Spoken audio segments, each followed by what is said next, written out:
Bueno, el título de la charla es un poco, vengo a contaros cómo invierto yo,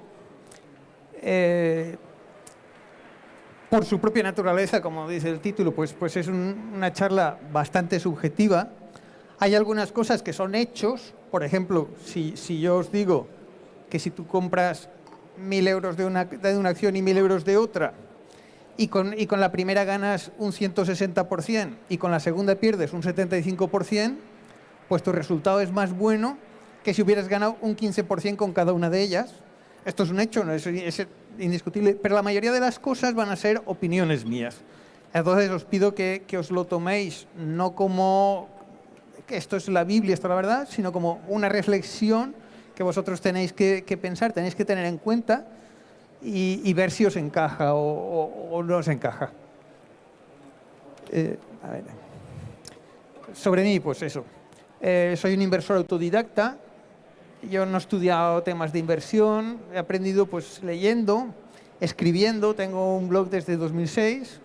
He aprendido mucho haciendo cosas. O sea, como más se aprende es, pues meto un poco de dinero en las cosas y veo cómo funciona y cojo experiencia de primera mano.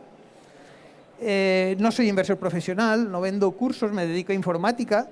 Soy el CTO de Rankia. Mi estilo de inversión es muy contrarian, muy de ir buscando las cosas que la gente no quiere. Y también mi estilo de inversor, después de muchos años, es muy tranquilo, de hacer muy pocas operaciones. Hago una compra y me olvido, nada de estar pendiente de las cotizaciones. Las cotizaciones se miran una vez al mes para ver cómo ha ido. Cuanto más estés mirando las cotizaciones, más gilipolleces. Esto es inevitable. Te pones nervioso y haces lo que no debías de hacer. Espera, creo que se me ha pasado una. No. Uy. Vale. Bueno, no sé si está actualizado esta versión de la presentación. Me parece que la presentación que tenemos... ¿Puedes mirar a ver si está actualizado? Sí, pero ¿te la has descargado o lo tienes online? Bueno, no sé. En fin, bueno, por una parte lo que quería comentaros es que la mayoría de la gente lo que cree que es la bolsa es comprar barato y vender caro. Y así es como se gana dinero. La realidad, en mi opinión, es bastante diferente. Porque tú te ves un gráfico y el gráfico hace así y tú dices, pues mira, aquí arriba es el momento de vender y aquí abajo es el momento de comprar. La realidad es que eso lo haces porque el gráfico ya está pintado hasta el final. Pero cuando va pasando sobre los mercados, cuando tú algo lo ves que cae y si te pones a comprar y lo ves que sigue cayendo, sigue cayendo, sigue cayendo, mucha gente se pone nerviosa, como lo que contaba Enrique antes, ha caído y enseguida, vende, vende. Pero eso pasa, pero también pasa mucho lo contrario. Algo que está subiendo y ya le has ganado bastante, dice, pues esto lo vendo. Y lo vendo, como os contaba al principio, le he ganado un 15%, lo vendo al bolsillo y el último duro que lo gane otro. ¿Qué pasa? Que eso que has vendido puede seguir subiendo mucho, mucho, mucho, porque en bolsa hay cosas que suben mucho. Y entonces, lo de comprar abajo y vender arriba, resulta que lo que tú has llamado arriba puede ser el principio de una larguísima carrera de subida en la que se puede ganar mucho de verdad. Y os va a pasar siempre, si os metéis a invertir en bolsa, que vais a tener pérdidas y vais a tener malas operaciones. Esto es inevitable. Entonces, si tú, cuando ganas lo suficiente, o sea, cuando ganas, no lo dejas engordar lo suficiente para poder ganarle bastante, las malas operaciones se te comerán los beneficios. Porque aunque un 15% en 2 meses está muy bien, claro, está muy bien. Si tú extrapolas esto, si yo cada 2 meses ganara un 15%, pues claro, el amo del mundo. Pero las cosas no son así. Tú tienes una operación buena y tienes otra operación mala y tienes que sacar la media. Entonces, cuando tienes el acierto, necesitas aprovecharlo bastante. Y luego, un poco lo que quería comentaros también a ver.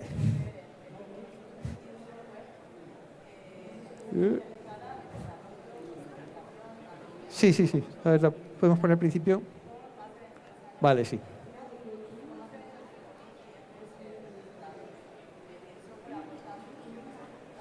A ver, pasamos un poco de... Eso, esta es. Lo que la gente cree que invertir en bolsa es comprar barato y vender caro. Para mí, la realidad de la bolsa es comprar cuando todos venden y no vender. Entonces aquí es en donde venía el tema de... Lo que la gente cree que es la bolsa es esto. Ha subido, ¡oh, qué caro está, vendo! Luego baja, qué barato está, compro. Claro, esto en los mundos de fantasía sí, pero en la realidad se parece más a esto otro. Va subiendo, fijaos aquí, la subida que lleva ya desde aquí hasta aquí, ¡qué subida más buena! ¡Qué subida! Vendo y el último duro que lo gane otro. Pero esto sigue subiendo y me empiezo a poner nervioso. ¡Buf, buf, buf!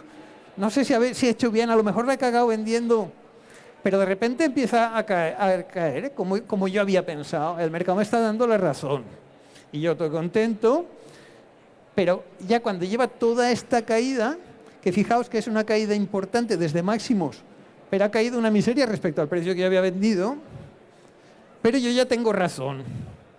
Entonces, como tengo razón, y una de las cosas que nuestro ego nos pide mucho y que nos hace perder mucho dinero en bolsa es el querer tener razón, pues entonces yo aquí compro. Porque he acertado, he tenido razón, las he comprado más baratas de los que ya las había vendido y he ganado dinero por haber vendido. ¿Qué pasa? Que como sigue cayendo después, empiezo a ponerme un poco... Y pasa a veces... He comprado demasiado pronto. Esto va a seguir cayendo. Voy a aprovechar este rebote que he tenido aquí para venderlas y las recompraré más abajo. Porque si las recompro más abajo, si ahora vendo 100, luego cuando las compro más abajo puedo comprar 110 y así ganaré más en la subida. Pero ¿qué pasa? Que no era un rebote. Era un cambio de tendencia brutal. Y además un cambio de tendencia que luego ya no da oportunidad. Esto es un gráfico real. Esto es lo que pasó, que luego lo veremos, noviembre de 2020. Fue un mes tremendamente alcista, después de que aquí habíamos tenido un pico por junio. Esto es en 2020, después de la pandemia, que había toda la caída. En junio tuvimos el pico, luego cayó, en agosto tuvimos otro rebote, luego otra vez para abajo. Y luego esto es la vacuna y las elecciones americanas. Y a partir de ahí... El que se quedó fuera, se quedó fuera. Ya no hubo otra oportunidad de volver a entrar. Perderse estas subidas fuertes es tremendo. Si tú aquí lo ves esto y te quedas quieto, sube, baja, pero estás aquí. Lo otro, tienes el peligro de no llegar a comprar nunca, simplemente no comprar nunca, aunque ya no hagas ninguna operación, ya la cagas.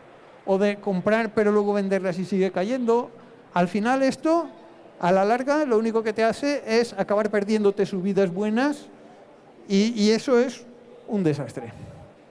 Y luego, a ver, esto, volviendo un poco atrás al planteamiento de lo de comprar barato y vender caro. Fijaos el peligro que lleva el intentar comprar barato. A ver. Esto es un post que lo publiqué en octubre de 2020, quiero decir que no es que eso. Que el post se titulaba así: Intel, más gigante con pies de barro que líder tecnológico. Como lo que decía Enrique Roca antes, hay que invertir en las cosas que tú controlas. Yo soy informático y de la parte de tecnología pues tengo más conocimiento que de otros sectores. Y yo comentaba esto, pues mira, en tecnología, en 2020, pero ya a finales, el sector de tecnología ya estaba de moda, ya todo el mundo decía que era el futuro, que es el ganador del coronavirus, pero ¿qué pasaba? Que las empresas del sector estaban caras. El PER, que es una medida que se suele dar para decirlo caro o barato que está una empresa tal, las empresas buenas se pagan de PER 25 a 40, que es bastante alto, Amazon al doble, y empresas que no estaban ganando dinero, que eran simplemente promesas, pues se pagaban como si nada pudiera salir mal, todo va a ir bien aquí. Pero, sin embargo, Intel, que es el líder de mercado de microprocesadores, estaba a PER 9. ¡Qué barato! Y había mucha gente de los que buscan invertir en bolsa comprando barato, comprando Intel. Pero Intel estaba a PER 9 o porque son un desastre. O sea, los procesadores de Intel han tenido problemas de seguridad, se calientan, están fabricando con una tecnología que está 4 o 5 años por detrás de lo que están haciendo sus competidores. Entonces, esto no es que está barato. Esto es que vale lo que vale porque esto es lo que ha pasado. O sea, yo cuando escribí el post, finales de 2020, pues podía estar por aquí más o menos. Después, el 2021, superalcista para las tecnológicas. Intel no se comió un torrao. 2022, que las tecnológicas han ido mal, Intel lógicamente ha ido peor, porque es peor que otras. Y comprar barato es más difícil de lo que parece. O sea, no, comprar barato no es malo, pero puede ser engañoso muchas veces. Entonces, a mí, más que comprar barato, lo que realmente para mí es barato no es lo que por múltiplos de valoración parece barato tal, sino básicamente cuando cuando es una inversión que no le gusta a nadie, salvo que esté muy, muy podrida de verdad, yo qué sé, pues los pagarés de Nueva Rumasa, por ejemplo, cosas así, eso no, pero la mayoría de las inversiones, cuando nadie las quiere, es cuando están baratas de verdad. Intel, lo ves a PER 9, pero lo ves en los foros de bolsa que está la gente, pues yo he comprado Intel, no sé qué, no sé cuánto.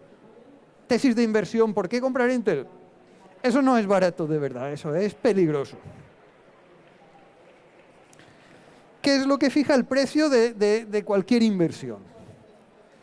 El precio no lo fijan los fundamentales. Por mucho que te digan, a largo plazo sí que arrastran y tal, pero que los beneficios de la empresa sean estos, que las perspectivas sean tal, que tal. Lo que fija el precio es la oferta y la demanda. Normalmente los buenos fundamentales hacen que haya más demanda y entonces pues, el precio suele estar ajustado. Pero pueden haber veces en donde los fundamentales se alejen significativamente del precio. Porque, por alguna razón, aparecen picos de demanda o de oferta que no tienen lógica. Por ejemplo, el caso de la burbuja.com en el año 2000, pues bueno, aquí veo mucho público joven que lo conoceréis apenas de oídas, pero vamos, de cuando empezaron a salir las primeras empresas de Internet, pues todo el mundo decía, Internet es el futuro, esto es el superchollo, un poco lo que estáis oyendo ahora que dice la gente con la inteligencia artificial, pues es como empezó aquello. Esto es el futuro, todo va a ser esto y se van a comer el mundo.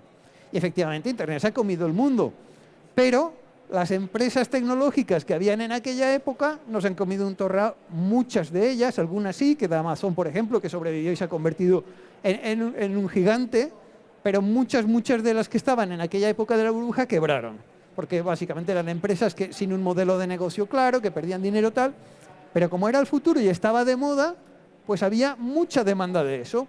Y las gestoras y los bancos sacaban todos fondos tecnológicos y todo el mundo vendía sus empresas de la antigua economía para poder comprar en las burbuja.com empresas tecnológicas. Entonces, ¿qué pasa? Que lo que realmente fue buena inversión fue el estar comprando en aquella época las empresas de la antigua economía. Se pudieron comprar eléctricas a precios de chollo, constructoras a precios de chollo, todo lo que no tenía nada que ver. Los bancos, como los pilló así un poco en medio, que también estaban en esto, no eran tanto, pero en donde no había demanda, que todos querían vender, la antigua economía, es donde se pudo comprar barato. Y no hacía falta ni estudiarte beneficios ni nada. Todos están queriendo venderlo, pues tú lo compras y comprarás barato, porque cuando todos quieren vender, el precio está barato. Y con las tecnológicas pasaba el extremo contrario. Todos están queriendo comprarlas. Siempre que en algún sector empecéis a ver que las gestoras de fondos sacan fondos sectoriales de ese sector, casi siempre huele a moda, porque lógicamente las gestoras sacan lo que hay demanda. Entonces, las gestoras no sacan fondos de cosas que nadie quiere comprar. En aquella época, en el 2000, ninguna gestora sacó un fondo de acciones de la antigua economía. todos iban a sacar fondos tecnológicos y TMT, que se llaman. Entonces, en 2010 pasó lo contrario con las preferentes. Con las preferentes hubo unas malas prácticas de colocación, los bancos engañaron a la gente y el producto pues era un producto de riesgo. Y a la gente se lo vendieron como que era seguro. Entonces, en 2010 se destapó el percal. Además, las circunstancias de mercado eran bastante malas porque había poca liquidez y tal. Todo el mundo quiso vender las preferentes. Nadie quería comprar preferentes, menos unos pocos frikis que estábamos queriendo comprar lo que nadie quería y compramos las preferentes a unos precios de chollo. Y en general, pues siempre que compras cualquier cosa que compres, aunque no sea lo mejor del mundo, si lo compras, o sea, tú dime qué quieres venderme y yo te diré el precio y verás cómo gano.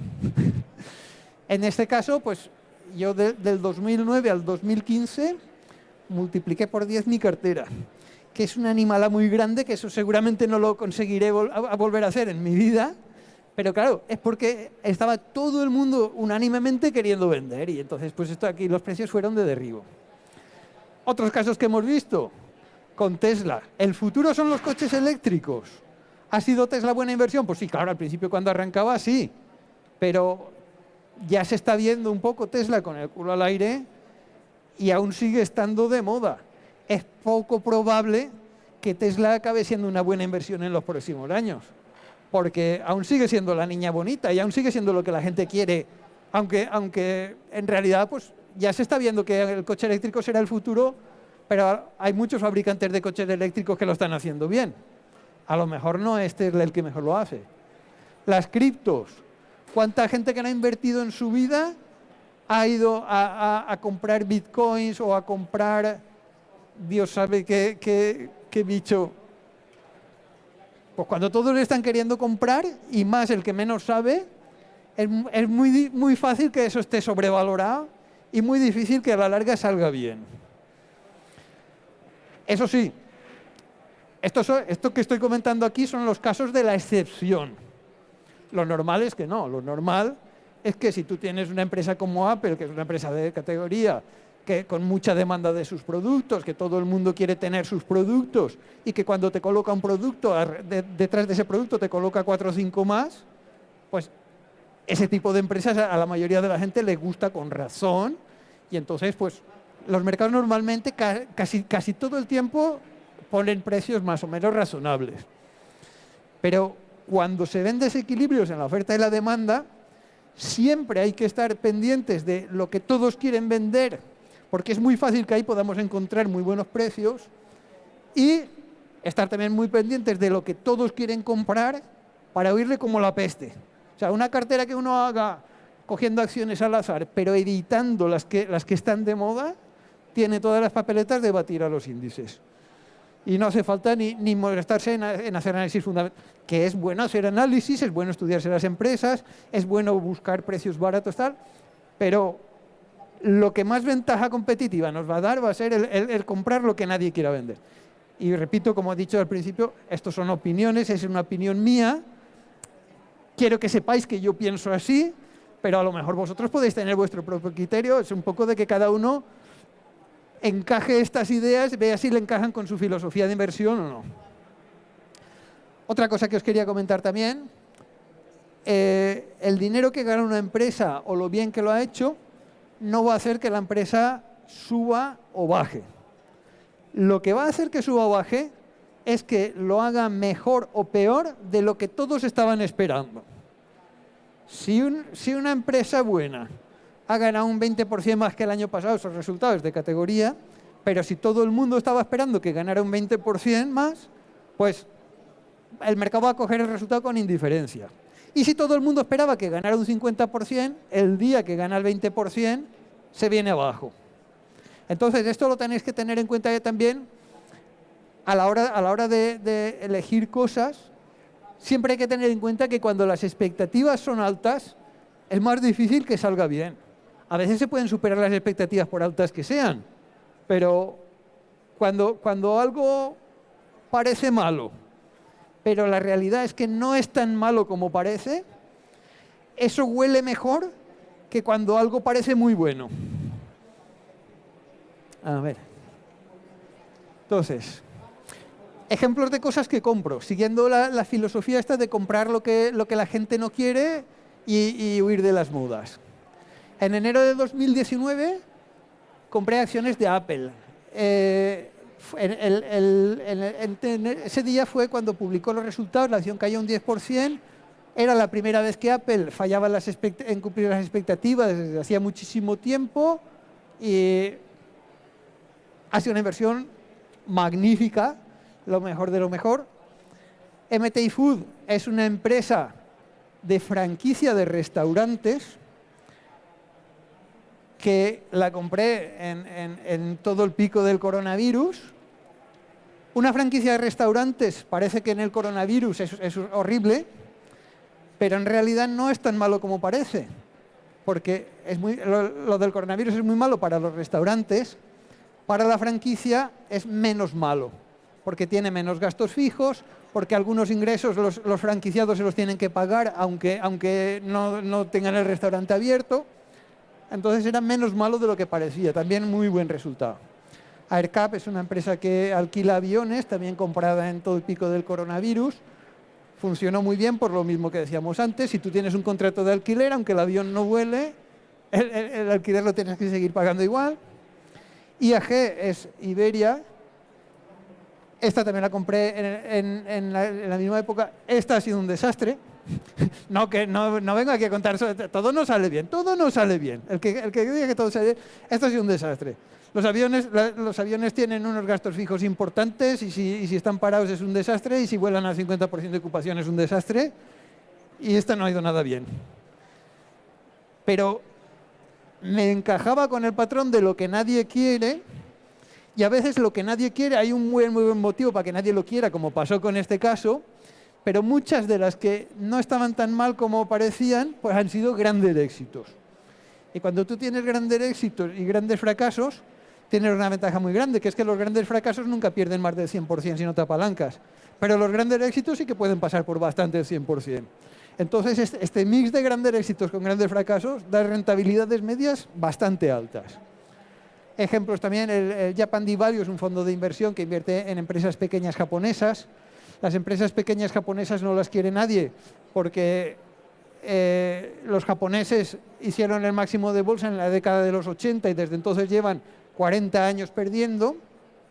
Y estas empresas pequeñas publican sus memorias en japonés, no tienen atención al inversor, no hablan en inglés. Entonces son totalmente hostiles a inversores de fuera y los de dentro no las quieren porque en Japón la bolsa no ha sido buena en los últimos 40 años. Entonces esto pues encaja bastante con lo de que nadie lo quiere. El tema de preferentes, he estado invirtiendo también en preferentes, que ya lo he comentado antes, cosa que nadie quería, que era un producto muy malo, pues eso. ¿Cuándo compro? He hablado del qué compro. El qué compro es importante. El cuándo compro también es importante. Habéis visto ahí que en marzo de 2020 habían muchas compras puestas. Esto lo tengo publicado en mi blog. En marzo de 2020 tengo publicado un artículo, Hora de ser avariciosos. Cuando hay que comprar es cuando hay miedo. Cuando hay miedo. Si en el telediario sale la bolsa ha tenido la mayor caída desde no sé cuánto tiempo. Si vemos, normalmente en bolsa hay acciones que son así muy volátiles y que con frecuencia tienen subidas y bajadas fuertes, pero luego hay otras empresas más grandes, más sólidas, que no suelen pegar bandazos. Cuando vemos que empresas como Apple, como Nestlé, se pegan un 5% en un día, sin que haya salido una noticia que les afecta muy directamente a ellos, sino porque simplemente se está vendiendo a cuchillo todo, es un buen momento para comprar.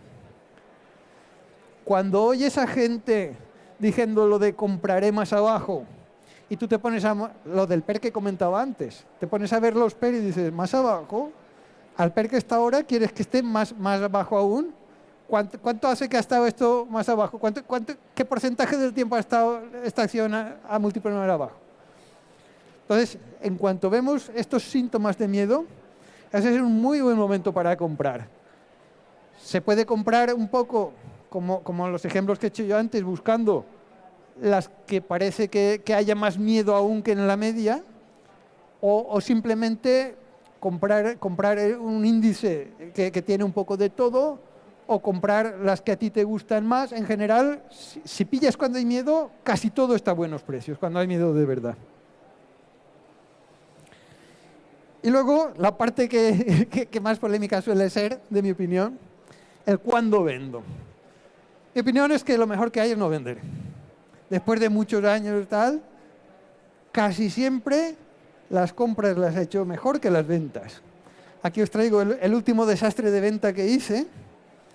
En agosto de 2001 está publicado en el blog. La operación fue muy buena. Las compré en diciembre del 19 y me costaron 3.000 euros. Eran una mina, Contura es una mina de carbón metalúrgico, por cierto, carbón hay del que se gasta para quemarlo y del que se gasta para hacer acero. El metalúrgico es más bueno que el otro. Entonces, las minas de carbón huelen muy mal, pero si es carbón metalúrgico, aunque vayamos a verde, seguiremos queriendo tener acero, entonces el carbón metalúrgico va a seguir haciendo falta, no como el otro. La compré 3.000 euros, la vendí en agosto de 2021, menos de 2 años después, 15.000 euros. Esto es un pelotazo de los que se dan muy pocas veces, pero las hijas de puta están ahora a $180. Valdrían, si no las hubiera vendido, $90.000. Valdrían 90.000 y yo tan contento porque las vendí por 15.000. Qué bien, de 3.000 a 15.000. Me he perdido los otros 75.000, pero me he llevado 15.000. En fin, hasta los grandes éxitos son ventas desastrosas. Otro ejemplo que os quería poner también. Un blog muy bueno que tenemos en Rankia es el de Veritas. Este tío es muy bueno. Empezó ya en 2022 comentando, se viene la inflación, van a subir los tipos, cuando suban los tipos caerá la bolsa. Hizo una lectura perfecta de la situación económica. Tal como lo estaba describiendo él, así es como ha pasado. Pero de esa lectura correcta del mercado, su conclusión es, como el mercado va a caer, hay que ir desinvirtiendo.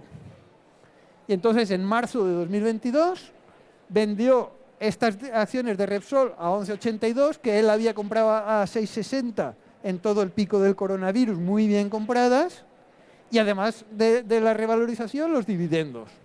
Pero claro, él las vendió a 11,82, ahora están a 15,5. Un tío que sabía perfectamente lo que iba a pasar y que tiene acciones malas en cartera, porque todos tenemos buenas y malas, y él tiene muy malas también, y muy buenas. Pero ¿qué pasa? Que vender bien es muy jodido. O sea, esto que le ha pasado a él no es una cosa anecdótica y puntual, sino que es lo que casi siempre pasa. Al final, cuando vamos a vender, acabamos vendiendo lo bueno. No sé qué tenemos en la cabeza las personas. Sí que lo sé, a ver, al final lo que tenemos es no querer perder. Entonces, con esta le estoy ganando, pues vendo, recojo beneficios y he triunfado. He tenido razón. Qué peligroso es lo de querer tener razón. Y con las otras que me he equivocado y que han caído y que son un desastre de empresa, pues voy a vender esta otra que le estoy ganando. Esto pasa, ya os digo, no os lo estoy diciendo como ejemplo de qué tonto es, que mira lo que ha hecho. Todo lo contrario. Os lo estoy poniendo como ejemplo de hasta aunque seas un crack, un fenómeno tal, la cagas vendiendo. Me ha pasado a mí, le ha pasado a él. Pasa siempre. Vendiéndola, la cagamos casi siempre. Entonces mi consejo es comprar cuando hay miedo y no vender. Esa es mi filosofía de inversión. Yo con eso creo que es como más dinero se gana. De hecho, en la época del 2020, con el del coronavirus, como os he puesto antes, en marzo hice el Hora de ser avariciosos y en junio, con un timing perfecto, de casualidad, porque no soy ningún gurú de acertar los timings, pero en este caso lo clavé. O sea, vi que estaban pasando cosas, un poco lo contrario que os he dicho antes. Cuando todo lo bueno se hunde, pues eso huele a miedo. Aquí pasaba al revés. En estos días de junio de 2020 estaba viendo cosas podridas que pegaban unos saltos para arriba tremendos. Y entonces, a mí esto me olía a techo de mercado. Es decir, aquí hay un exceso de euforia. Pero así como en el otro dije, hay miedo, comprar y comprar, o sea, comprar no, dije, yo no le doy consejo a la gente, dije, he comprado con todo lo que tenía, me he quedado con la liquidez a cero. O sea, aquí he ido a cuchillo a comprar. Aquí no dije vender, porque vender no funciona bien. Lo que dije es, no es hora de comprar más, no compréis ahora. Pero repetí una frase que había puesto en el post de marzo, que es esta de aquí, y que me gustaría que, si os tenéis que quedar con algo de esta charla, que sea con esta frase. Estar en liquidez durante las subidas es la principal razón de que los inversores obtengan rentabilidades inferiores a las de los índices o a las de los fondos en los que invierten. ¿Vale? La bolsa no nos va bien porque nos perdemos las subidas. Esta es la realidad del inversor particular. Si tú no vendes, no te pierdes la subida. Pero cuando tú estás, compro esto, vendo lo otro, compro esto, vendo lo otro, te pierdes subidas. Y eso hace que tu rentabilidad sea peor que la media del mercado. Entonces, por eso, en junio no vendí ni una. Y después de junio vino la caída, pero después de la caída vino la recuperación y después de la recuperación vinieron subidas muy fuertes. Y 2020 fue un año muy bueno. ¿Que podría haber vendido porque vi el techo claramente y podía haberlas comprado más abajo? Sí, pero ¿y si a lo mejor no llego a comprarlas más abajo y se me escapa la subida? Me podría haber pasado. Entonces, para mí lo que mejor funciona es no venderlo. Este es el gráfico de aquella época. Fijaos. Por aquí vienen los precios de marzo. Hasta junio la subida fue tremenda en 2020. Y aquí, en esta barrica verde de aquí, es el post que os he dicho, hora de no ser avariciosos. Esta locura de subida, ¿esto qué es? Olía a subida. Y efectivamente vino una caída, pero en agosto ya estábamos a los mismos precios que aunque hubiéramos vendido en todo lo más alto de esto. Y aquí no se llega a ver en este gráfico, pero en noviembre ya estábamos más para arriba para no volver nunca más.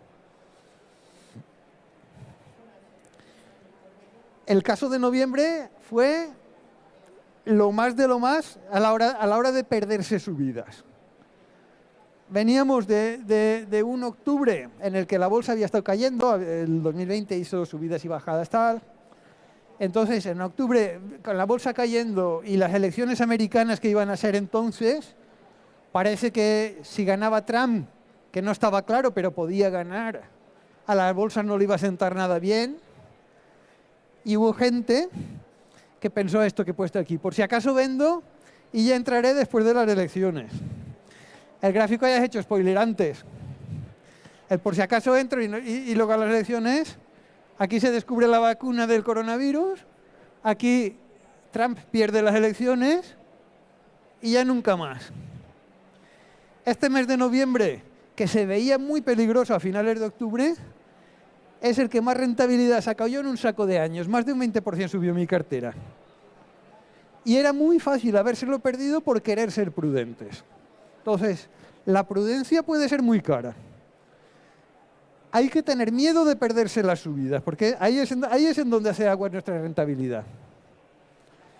Y además, tenemos otra ventaja. Si no vendemos, un gran acierto compensa muchas cagadas. ¿Vale? Aquí os quiero poner también. Esta es mi cartera de fin de año. Yo en mi blog publico a fin de año una foto de mi cartera, de cómo está en ese momento. Esta es la cartera mía real, el pantallazo sacado del broker de QuickTrade. Y aquí están pues ordenados por rentabilidades.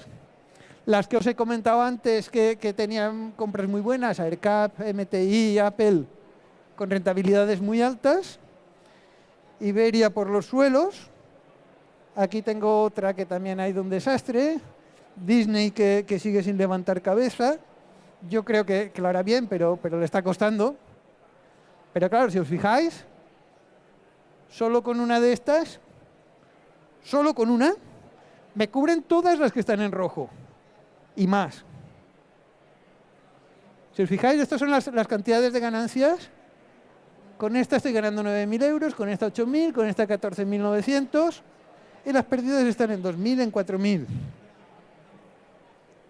Esto es lo que pasa si tú dejas correr las buenas. Una buena te puede cubrir muchas. Si además has conseguido, como fue mi caso, el poder hacer compras en muy buenos momentos, pues es fácil que no tengas una buena solo, que tengas varias. Pero en todo caso, al final, es muy difícil que invirtáis en bolsa y no hagáis alguna compra muy buena. Lo que también es muy difícil es que la dejéis engordar lo suficiente. A mí me ha costado muchos años el llegar a tener cientos y 200 sin venderlas antes. Porque la tendencia es eso, que le gano un 15, que le gano un 30, cuchillo, he ganado. He tenido razón, victoria. Punto para mí. Pero luego, ¿qué pasa? Que las pérdidas las vas a tener siempre. La mayoría de carteras de cualquier inversor que veáis por ahí, sea bueno o malo, pero que no tenga demasiada experiencia, se van a parecer poco a esta foto. Van a tener muy poco verde y mucho rojo. ¿Por qué? No porque lo esté haciendo muy mal, a lo mejor lo está yendo bien, pero las buenas las vende y las malas no. Porque de hecho, en esta foto falta una. Las minas de carbón tendrían que estar aquí arriba con muchísima diferencia, pero no están. Aquí abajo no falta ninguna. La madre que va. En fin. Esto es unas cuantas de las acciones que hay ahí. Comparados, la línea morada es el S&P 500, el índice americano. La foto es a 5 años. Aquí tenéis las caídas del coronavirus. Aquí tenéis la azul es Apple, que es una empresa que la ha estado haciendo muy bien a lo largo de los años. La verde es Amazon, que lo ha hecho muy bien, pero la parte esta del último pinchazo tecnológico pues ha flojeado. Iberia, que no falte. O sea, una cosa, el tener presente los fallos era importante. Las cagadas más gordas hay que tenerlas en la cabeza. MTI, por ejemplo, podéis ver que en la parte del coronavirus se fue bastante por debajo del índice, pero luego ha tenido una buena remontada. Esta foto es lo que os decía antes. Una buena compensa muchas malas. La mala es un menos 75. La buena es un 261. Tú puedes tener 3 menos 75 y un 261 y aún te va bien. Aún te va bastante mejor que el índice, que en este tiempo ha estado plano. Entonces, es muy importante la parte de dejar engordar los aciertos. Y si tenemos que comernos algún marrón muy gordo, que nos lo comeremos, pues bueno. Es que en general tenemos mucho miedo de tener un menos 75, pero hay que tener más miedo de perdernos un 260 que de comernos un menos 75. Hay que tener miedo de perdernos las subidas grandes. ¿Por qué mal vendemos? Pues, a ver, primero, el empleo del mal vendemos no es casual. Hay un bien vendemos, que es cuando cambia la tesis de inversión. Pues yo qué sé, alguien que hubiera estado invertido en Nokia en cierta época y de repente ve que sale el iPhone y que Nokia se lo están comiendo con patatas, pues vender Nokia porque ves que se va a pique es una buena decisión. O sea, cuando tú una empresa la ves que va por mal camino, venderla sí es una buena decisión. El problema es cuando no vendemos por cómo va la empresa, sino por cómo va el precio. Vender en base al precio y no en base a la empresa es lo que es mal vender. Y lo hacemos pues típicamente eso. En parte por aversión a la pérdida, lo que he dicho de querer ganar. Yo vendo, recojo beneficios, he ganado, o por miedo. En el caso mío, lo que más he visto es el querer ganar. El recojo beneficios y así más seguro que con esto ya no pierdo, ya he triunfado. Ese es el que más daño hace, creo, normalmente. Pero también se da el caso contrario, de cuando algo cae me asusto y vendo. Y lo de asustarse es un error. Tenemos que tener en cuenta que van a pasar, si invertís en bolsa, os va a pillar invertidor en bolsa con cosas muy gordas. Os vais a comer guerras, inflaciones, atentados a torres gemelas, accidentes atómicos, Brexits. Os van a pasar muchas cosas muy gordas. Y esas cosas muy gordas van a provocar caídas fuertes, incluso aunque estéis invertidos en lo mejor de lo mejor. Tú te coges, por ejemplo, el gráfico de 20 años de Apple, y eso no es casualidad, estoy hablando de Apple porque es una que a 20 años es imbatible, lo ha hecho súper bien, o sea, no solo ha crecido mucho y además ha crecido consistentemente. Pues en el gráfico de los últimos 20 años de Apple, pues tienes varias caídas del 30% y del 50% en una empresa tan buena como Apple y que lo ha hecho tan bien. En una cartera en donde tengas cosas tan buenas como Apple y otras mucho menos buenas, vais a tener más caídas y más fuertes. Pero eso no quiere decir, si tú te miras la bolsa a largo plazo, pues antes ha puesto Enrique Roca los resultados de la bolsa a largo plazo. Vas a tener problemas muy gordos de la economía, problemas muy gordos del mundo, problemas muy gordos de tu empresa. Y van a tener caídas muy fuertes. Pero si no vendes, a la larga, subida. Si vendes, pues vendes con miedo porque hay problemas muy gordos con la economía, hay problemas muy gordos con tu empresa, hay caídas muy fuertes, te pierdes la subida. Y perderse la subida, eso sí que es un desastre. El problema es que el sesgo psicológico que tenemos nosotros es muy fuerte a que hagamos este tipo de cosas. El querer recoger los beneficios de una cosa que está subiendo es una cosa que la llevamos muy dentro. Entonces, hay algunos tipos de inversión que pueden ayudarnos a corregir estos sesgos mentales. Aparte de haberla cagado muchas veces y llevar muchos años en los mercados, que eso también ayuda, en mi caso me ayuda mucho, pero otra cosa que también ayuda mucho es inversión periódica, lo que también lo ha comentado Enrique Roca antes. Tú todos los meses, 200 euros que me los cogen de la nómina y van directos al fondo de inversión o al RoboAdvisor o a donde yo esté ahorrando. Y eso sin mirar cotizaciones. De hecho, esto es lo que evitamos. ¿Qué es lo que nos agrava y nos acentúa los sesgos psicológicos que nos hacen hacer tonterías? El mirar las cotizaciones todos los días o todas las horas. El estar muy pendiente de las cotizaciones nos acentúa ese tipo de sesgos que nos hacen hacer las cosas mal. Y el decir, es que no tengo ni que hacer nada. Todos los meses se me van 200 euros al fondo y si el fondo sube como si se me baja, va para allá. Otra cosa que también lo acentúa es la indexación. Indexaciones, en vez de comprar empresas individuales, compras un fondo que es una cesta de todas las acciones que componen el índice. Y eso, aquí tenéis un gráfico, por ejemplo, este es el gráfico de 3 años, es la misma que os he enseñado antes de 5 años, pero de 3, para que así no hay el problema de escala que hay antes del coronavirus. La línea morada es el SP500, es el índice, y es más o menos la misma rentabilidad que se habría conseguido con un fondo indexado. Esa rentabilidad, si os fijáis,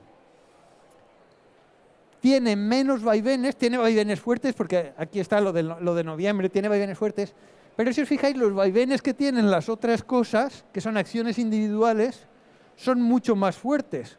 Entonces, esos vaivenes más fuertes nos acentúan el sesgo de... O sea, cuando yo tengo una cartera que lo está haciendo de media bien, ese bien de media significa que tengo algunas cosas que van muy mal, otras cosas que van muy bien y otras cosas que van regular.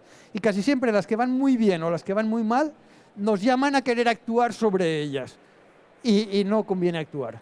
Entonces, el buscar índices en donde ya lo vemos agrupado. Bueno, a ver, voy un poco pasado de tiempo. Riesgos, también quería comentar alguna cosilla, aunque sea brevemente. Riesgo más gordo que hay, el apalancamiento. Apalancamiento es invertir más dinero del que tienes. Normalmente se hace usando derivados, CFDs, futuros. Esto Warren Buffett lo llama armas de destrucción masiva.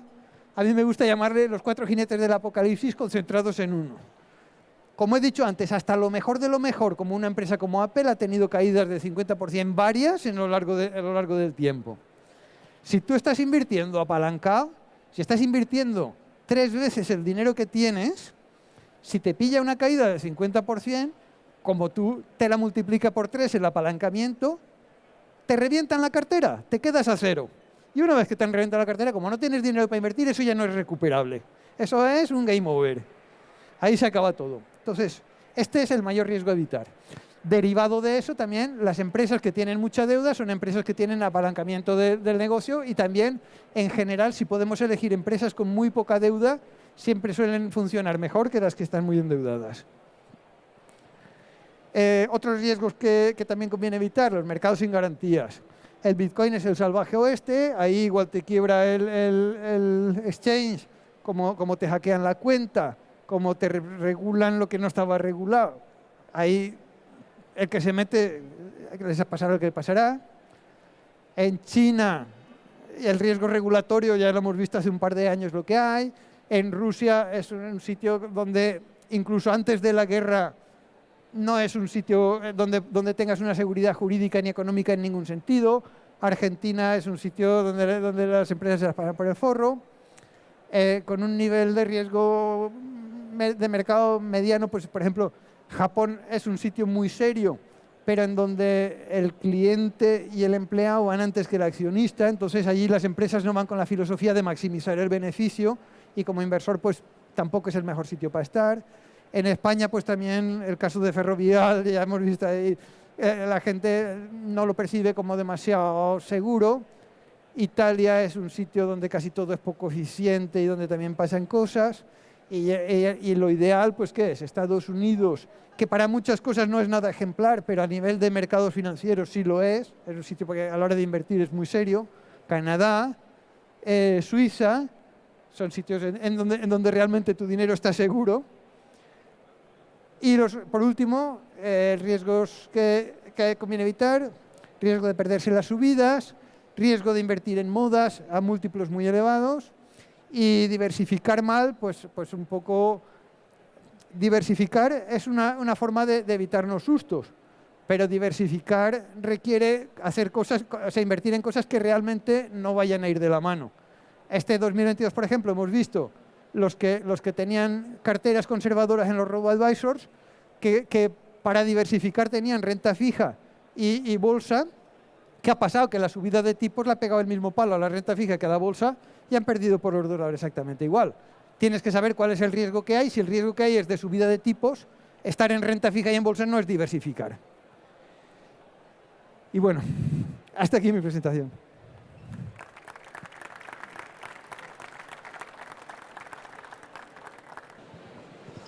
Buenos días y gracias por la conferencia. Yo quisiera comentarte qué opinión tienes. Ya has dicho que small caps en Japón no tiene mucho sentido.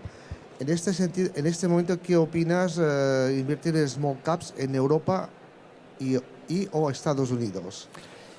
En general, las small caps sí que suelen ser empresas en donde hay menos ojos mirando, hay más ineficiencias y es más fácil que se puedan encontrar algunos chollos.